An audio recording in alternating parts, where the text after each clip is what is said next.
Thank you for listening to Torah Media Atlanta. Won't you consider making a donation to help support this important work? Just go to TorahMediaAtlanta.com and click on the donate link. Thank you very much. Okay, where are we at? February 2nd. And we're up to chapter 1, verse 5, for the exciting completion of day 1. Assuming that we actually complete it today, but I'm hoping to at least somewhat complete it. Okay, any questions up until this point? Was Rome built in a day? Huh? Was Rome built in a day? Right.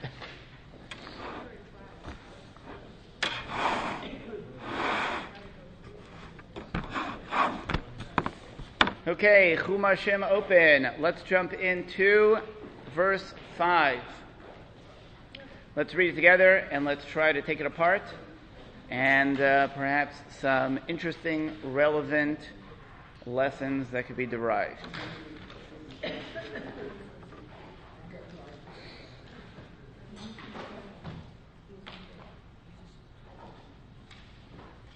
Good evening, Eileen.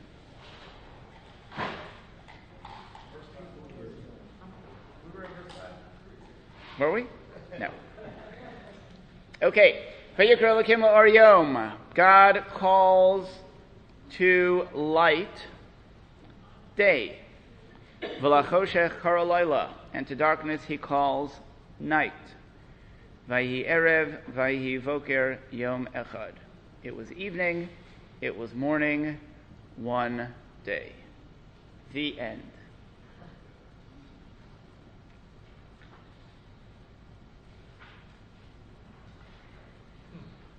Don't look at me. Any questions? Yeah, what's one day mean? What does one day mean? What's your question? Why are you called light day instead of night, and night day instead of light? Just 1 second. What's your question? Same thing. What does one day mean? Does it mean a day as we are to understand it? Or does it mean one chapter or one? Why would we think it means anything other than what it says it is? We don't have a definition of what day is. Okay, we do, because the verse tells us it was evening and morning, one day. So, apparently, day means evening and morning. Why doesn't he say it's the first day? Oh, okay. So why does it say one day and not the first day? In fact, the question is compounded because even though we haven't gone ahead, but take a look on page 6. It says on the second day. It says it was evening and morning the second day. And in fact, just keep turning the pages and you'll notice on page 9 we have it became evening, it became morning the third day. And so on as we go through the days. It's 2nd, 3rd, 4th, 5th, 6th, and 7th. So indeed, if that's the case, then it would make sense for day 1 to be the first. But it's not the day one. It's the light and darkness may be one day, maybe that's defining one day, but this whole process may not have been one on day 1. As opposed, I mean, if you said this was on day 1, you would basically would have been assuming that he was creating everything on day 1. And the problem with that is? I don't know if it really was. I mean, if we go back to our first class, we talked about that, so equated with scientific, that Big Bang experience of everything evolving and all that. Right? That may not have evolved over one day. It may have evolved over a period of time. Okay, but assume... The evolution or the process of then defining light, what is physical light and physical darkness, and then all of a sudden putting that together, and then the physical night leading into the physical day is now day 1. So it's a evolution. So again, so if I'm understanding you correctly, there's a problem with saying that this is the first day because we're not so clear that it may have been the first day, it may have been beyond? It may have been, the whole process may have been beyond one day. Okay, now let's assume that the way the Torah presents it to us is in neat compartments of day after day after day and all the things that occurred on those days. Would you still have your question of could it be that what took place on Yom Echad indeed took place on the second day? No, I guess not. No, but that gets me back to my question. What was your question again? One person would say, and when I ask you what is a day, that are we using our days as we know them now, Or the rising and the falling of the sun, or is it in reality perhaps thousands and millions of years? maybe it is. That's why I asked you what was a day back then. I don't know. What was your take? You asked for a question. I'm asking, what's a day? Let's say it's 1,000 years. Let's say it's 24 hours. Big difference. Really? Evolution, as we know it, goes out the door if you use Darwin's theory. We are not related necessarily to those little hairy things that throw coconuts around. Speak for yourself. No, just kidding. So, again, whatever one day is, it's clearly an allocation of a unit of time. Right? And apparently it's irrelevant. You're saying it's irrelevant? I'm saying yes. I'm being presumptuous. Yes? Maybe it's not really, we don't know what's happened on the other days, it's not really the first day. This was everything that happened in a day. Excellent. Okay, so just to repeat, Yom Echad means one day. Question was, why doesn't it say the first? Well, simple answer, and perhaps the answer is, first presumes a second. Once you have a first, you clearly have a second, but if you only have one, it's not a first until you have the second. So it would be very difficult to state now Yom Rishon because nothing else has happened yet. Now clearly, from our perch, from our vantage point, it's, well, of course something happened. Take a look at the next verse and you'll see something happening. But as it is developing, nothing yet has happened past this point. And therefore, in real time, it is Yom Echad, one day. Not the first, because it is not being related to any other day. Okay? Great question, great answer. Except that Hashem knows that there's going to be a second. Of course, Hashem knows everything. That doesn't stop us. So why doesn't he, so he can still call it the first day instead? He can.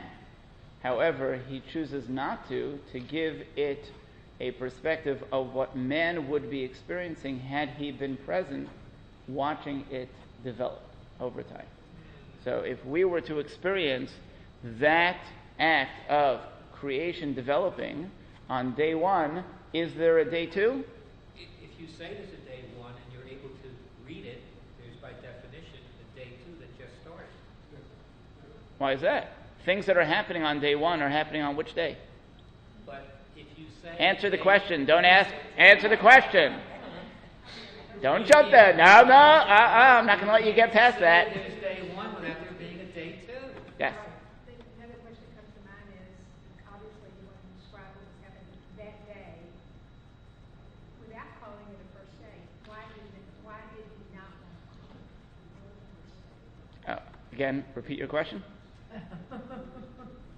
I didn't understand. I just want to hear. I followed it. Did you follow it? Yeah. Go 1 second. Let me just hear it again. I didn't hear it. It's obvious to me you didn't want to call it the first day for the reasons we just spoke. So the question comes to mind, why did he not want to call it the first day? Why did he not want to indicate it's the first day, so we would know that it was subsequent days thereafter? Good question. Excellent question. So what do you think the answer to that is? Perhaps a lesson is in the making. Oh, I know. We shouldn't assume. Okay, that's lesson number one. Don't assume that there's a day two if we're dealing with day one. What's the other obvious, to me, lesson? I don't know if it's obvious, but I want to weigh in on my guess. If you had something that was called the first day, then you could argue that was more important than things on the second day. So if you had each thing was a unit, you'd say each thing has its time and a place and a function and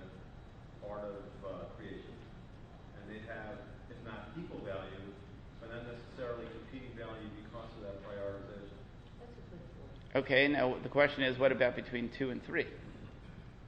Day 2 and 3. Is there more of a hierarchy over there between 2 and 3? Is something being communicated by the fact that day 1 is 1, not first, versus day 2 and 3, which are second and third? If you're correct in your assessment, there should be a delineation of each day being a unique day vis-a-vis the day after. Why would you assume that? But once we get past day 1, there seems to be just a flow. No, there is. Yes.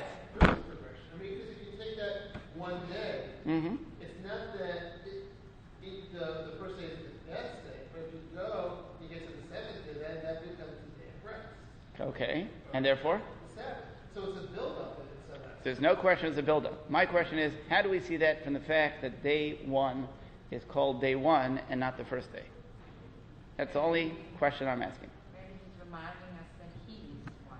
There's only one me. Okay, so excellent. If you take a look at Rashi, you will notice that there is an explanation that relates very much to that concept. Excellent. I don't want to spend too much time on that because that's one of those scrambling the brain concepts. But I think there's a very simple, obvious lesson that is lying right in front of us. Yes? I think, other than that part of it, I think there's just an establishment of time.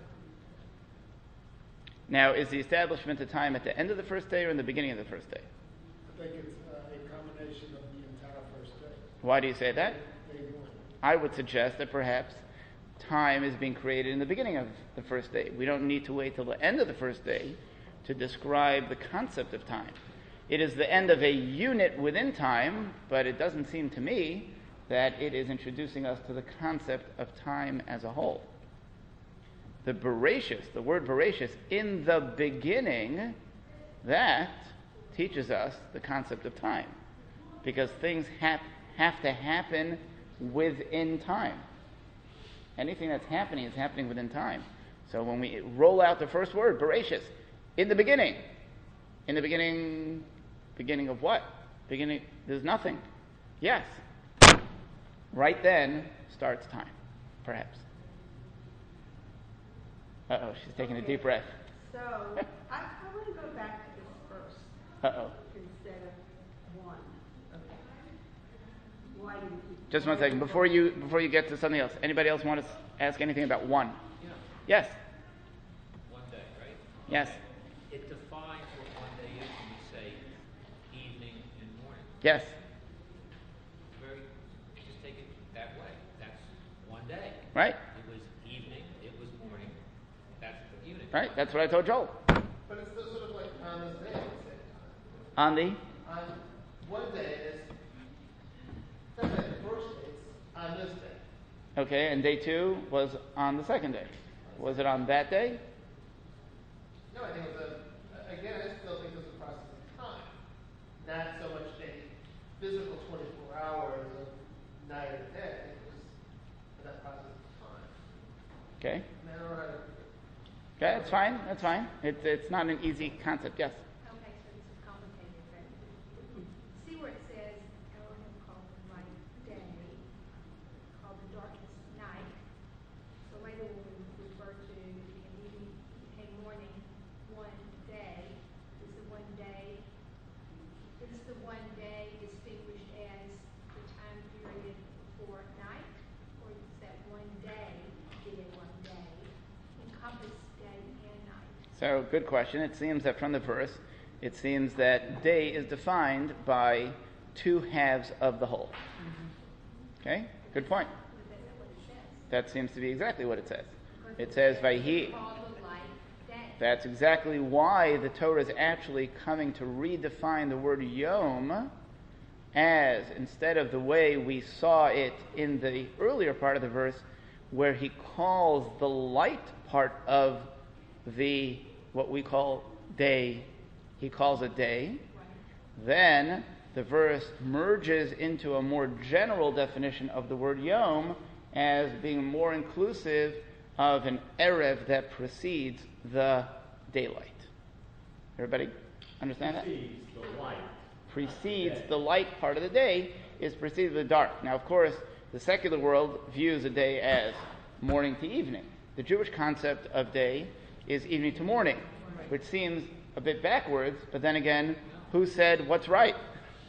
Who decided that the next day starts at 12 midnight? It's not backwards. And who decided that we move the clock at 2 in the morning? Well, here it says it became evening and became morning, so evening is first. Evening is first, correct.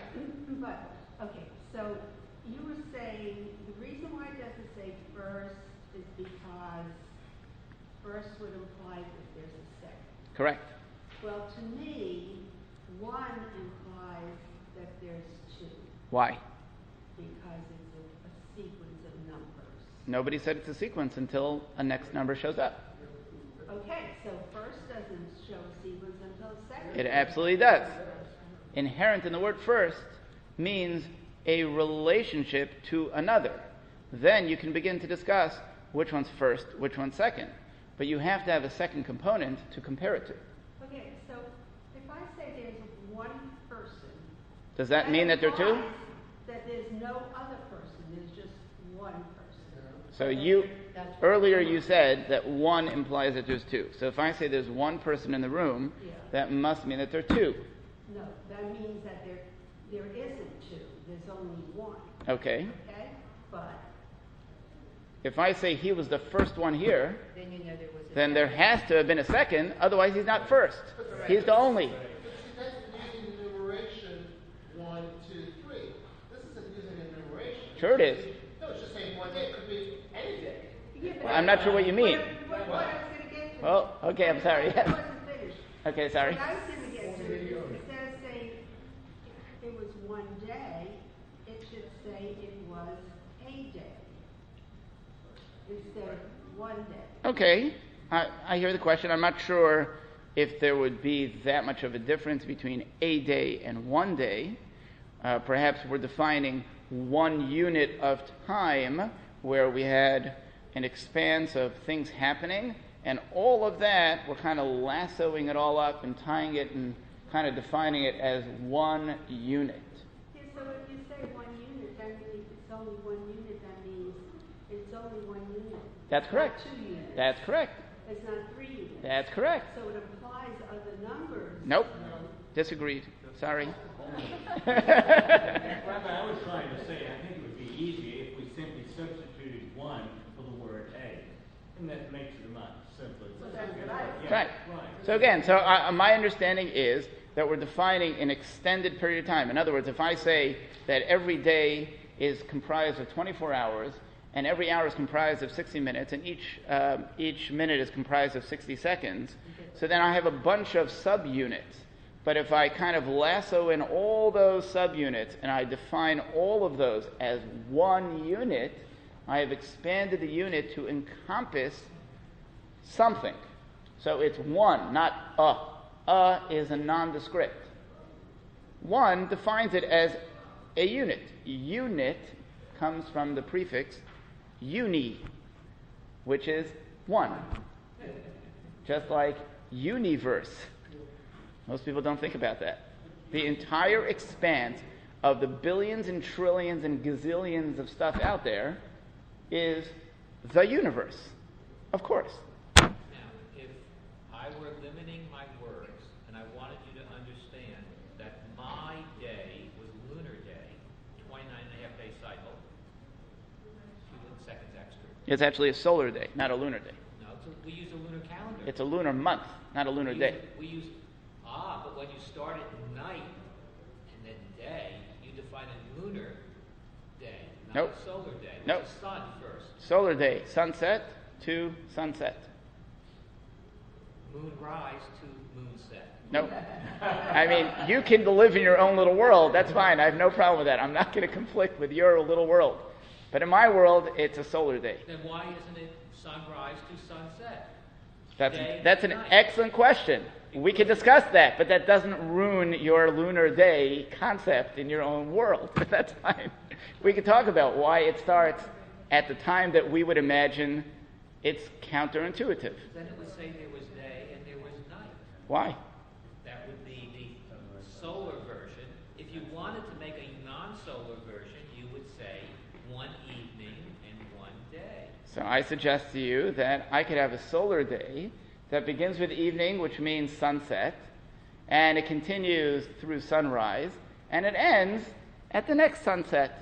Not if you were trying to explain it to other people. That would if you were limiting your words. Solar cells, yes. I think the reason for that is it says there first was darkness and then there was light. That's exactly what it is. After darkness. That's exactly what it is. You start with darkness and you go to light. That's beautiful, right? That's exactly how we started the whole process of creation. The creation began in a state of darkness, and then we were introduced to light. So it would make very much sense that the day would follow that template of darkness and then light.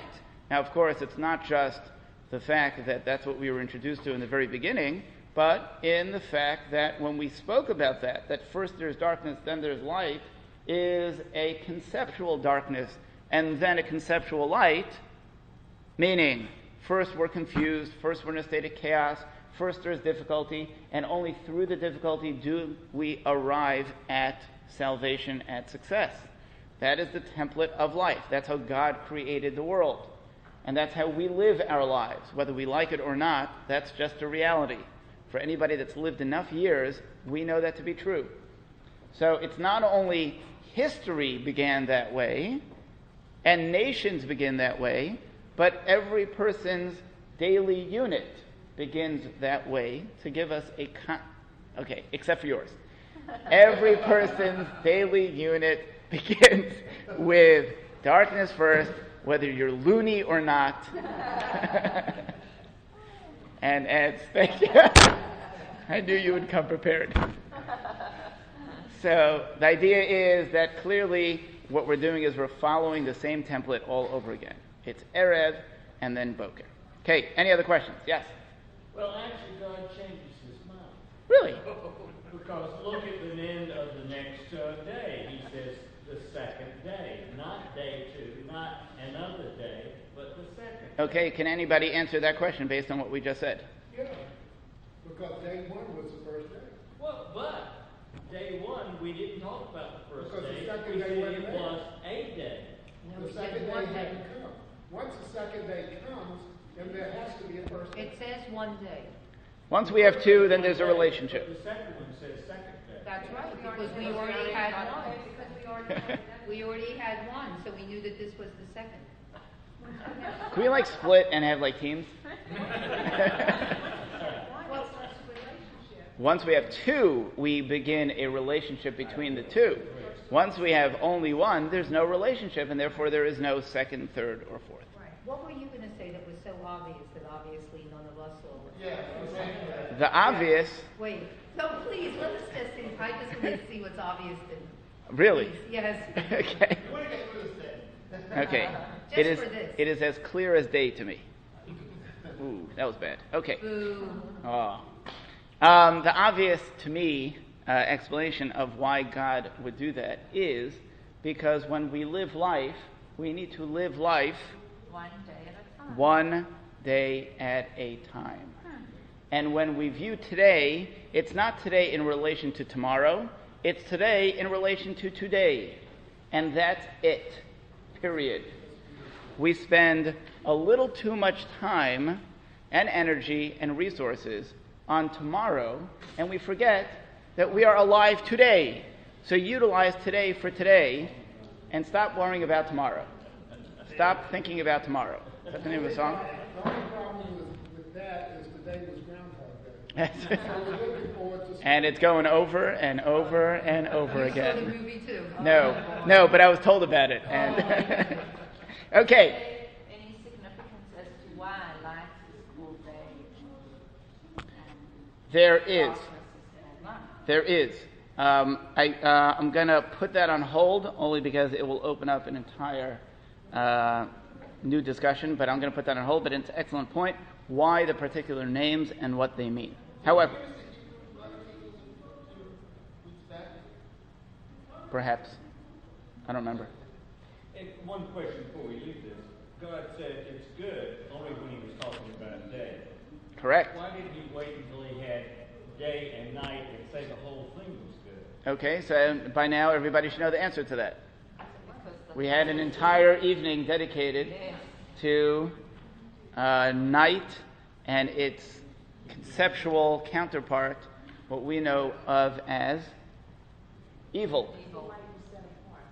And how God associates himself with light and not with the evil, not because there are two forces, which is a Christian concept, but rather because God creates the possibility of evil, which is really turning away from him, only in order for us to ignore that possibility so that we choose the relationship with him in a meaningful way. I know that if you didn't hear it the first time around, that line made no sense. But if you heard it the first time around, hopefully that was a good review. Okay. Yes? No, absolutely not. Okay. Yes, next. Yom Sheni, the structure of Sheni should be preceded by Rishon, not Echad. Rishon, Sheni. Absolutely. Once we have two, then if we reverse back to the first, it will now be considered Rishon. But when we are living through the first without seeing the second, then we can only define it as one. Because it's only first in relation to what's up ahead. So, in keeping with the concept of defining the day as one unit, not in relationship to another thing, so you can get this idea that, let's experience this day and understand this day, appreciate it, not to live this day tomorrow. We also say Shema, and we make this point of saying Hashem Elokeinu, Hashem Echad, there's a oneness. What? You said that? Okay. Oh, sorry. She didn't say it, but you're talking about a related concept. So keep going. So I don't know exactly where we're going.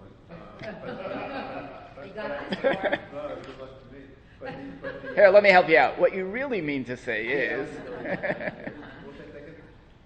So it just seems like when we say Echad, we're supposed to understand, I believe, of course you correct me where the part is wrong, that there's a oneness in anything, that Hashem created everything, and really have a real understanding that God is one in judgment and love. God created everything. There's a lot of meanings to each one of these words. Yeah.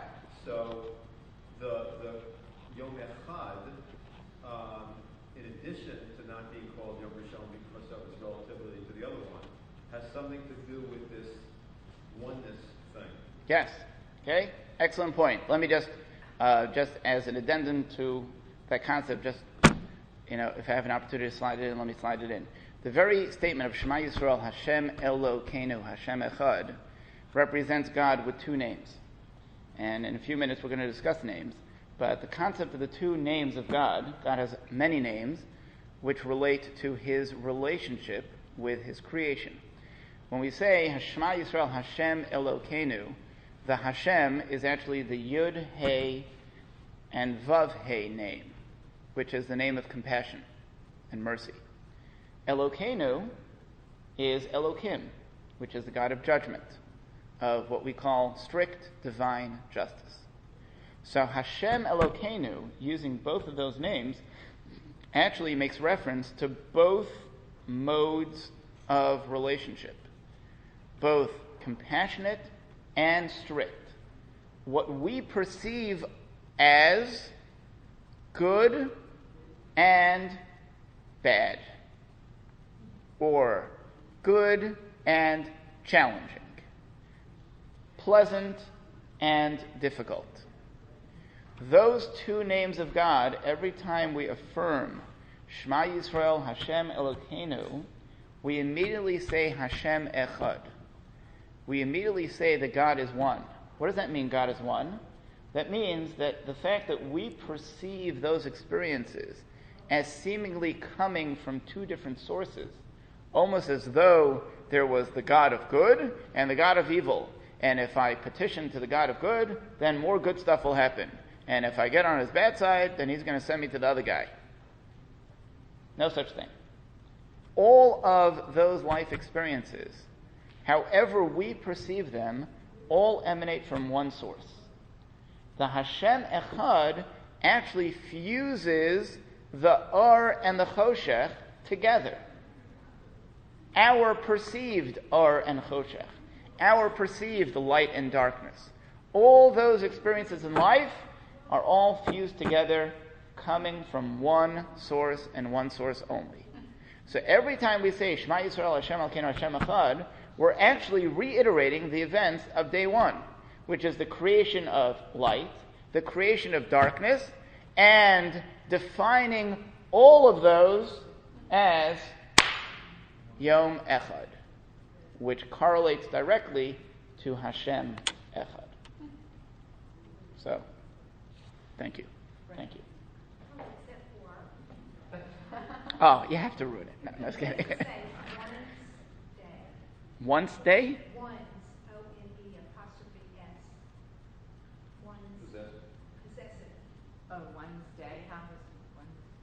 So I'm not following you. Are you asking that it should say that? Well, going by the definition I just heard, that it's all because of the oneness relating back to God. Not possessiveness. I mean, Well, it's his, one meaning him, God's day. It's not God's day. The oneness. No, it's the oneness of the day relates to the oneness of God. Not that it's his day. Right, but it's still his day and his creation. He created it as the one. And so therefore, it doesn't have a possessive. Is anybody? No. yeah, but I think you get stuck on the idea that God created it, so it sounds like it's his. Is that what you're saying? Well, not necessarily his, but he is the creator. In essence, it is his creation. There's no question it's his creation, but I don't believe that that's what he's trying to communicate to us through the use of the word one day. He created day 2 and day 3. But it's not his. If you go to a factory You don't have to. and create and build an automobile, Yes, it's not yours. it's not yours. That's right. But if you paint a painting, it's yours. Well, that's right. So if you make it, it's yours. Right. As opposed to it's his thing. Yeah, well, We could talk about. Correct. The whole concept of intellectual property relates to the concept of creation equals possession. We'll get to there later on when we talk about Cain and Abel. With all our grandkids here, including mine. Okay, so let's. Okay, anybody? I need still. I'm waiting to see what we're going to say. Only one day? That won't be one day. Yeah, It'll one be day day from after. God's perspective. One day from God's perspective is 1,000 years. Okay, so let's move on. Anybody? Any more questions before we start nitpicking? Your stuff. A completely new question to you. We're talking in terms of one day, we've got the second day, and so forth and so on. Yes. How do we, or how do you, or how do individuals rectify that with the idea of evolution? Great question. Not for now. But very much relates to very much relates to Mitch's assessment of, are we to understand this one day concept as a 24-hour period of time? We have. And in fact, many suggest that the concept of time is a relative concept. Now, if you want to do a little research into the laws of relativity, Einstein understanding time as being the fourth dimension, and understanding that time is very much related to the gravitational pull of the body that the one that's measuring time is on, that will help us understand that when you measure time from a point in existence that has no gravitational pull, well, then that really creates a very interesting formula for the measurement of time. That's all I'm going to say. If you understand that, then you understand what I'm saying. And if you don't bother.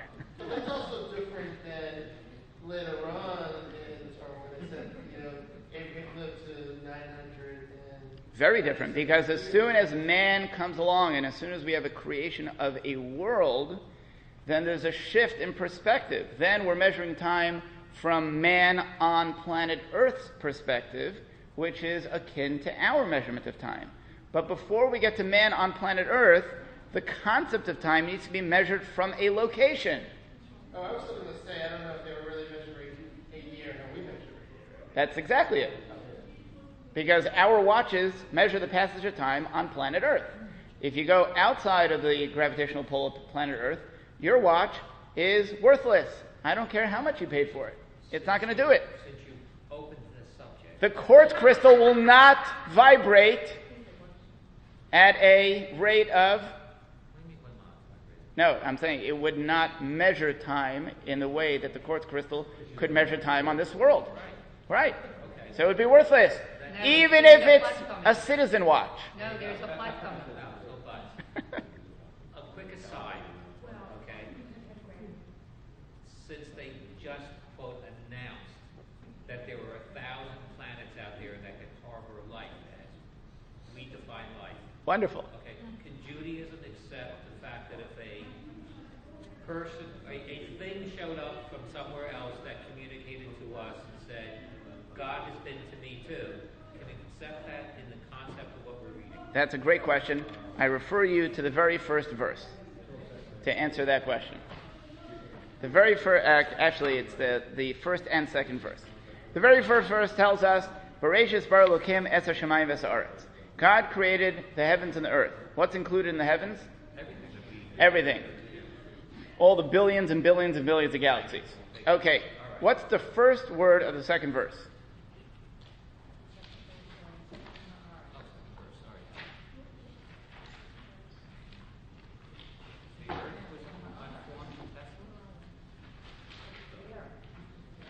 I'm sorry, it was not a trick question. What's the first word of the second verse? And the land. The earth. Right? Now, the first verse tells us that God created the entirety of Shemayim, which includes what? The heavens. Which includes the billions and trillions and quadrillions of galaxies. And then the first word of the second verse is The earth. And the earth. Well, what happened to everything else? It's still out there unfold. Apparently, in God's book, it's irrelevant. Because it doesn't affect us. So, whether or not there's extraterrestrial life out there, I have no idea. It keeps a lot of people off the streets and busy, thinking about it, doing research on it. It's wonderful. That wasn't my question. There's even a Steven Spielberg movie about it. That wasn't my question. I understand that. So, apparently, there is no contingency plan of a Martian showing up and stating that he heard a different version. So, is it possible? Yes, it's possible. Probably not probable. But it seems to me that from God's perspective, all the billions of galaxies out there are only worthwhile insofar as they generate awe in us of the vastness of the universe. That's it. I mean, that's a lot, but that's it. So if you want to Google the little 9-minute film called Powers of 10, if I haven't mentioned it yet in the course of our course, take a look when you get home at a little short 9-minute movie called Powers of 10, or Power of 10. And it's such a simple idea, yet not simplistic at all. Okay. Huh? Power of 10? Powers of 10 or Power of 10. I have one other thing to add to this. Somehow in the back of my mind, I get an echo of Passover. Didn't the rabbis discuss what one day was, or whether it should be a day and a night, or something like that? Yes. Yes, there's a discussion of Balayla Hahu on that night. Yeah, there's an entire discussion of that. Excellent, thank you. Okay, so let's get into the nitty-gritties. Vayikra Elokim La'oryo. Any other questions before we go on? No. Okay. I've exhausted. What? I've exhausted all the questions. Thank you for listening to Torah Media Atlanta. Won't you consider making a donation to help support this important work? Just go to TorahMediaAtlanta.com and click on the donate link. Thank you very much.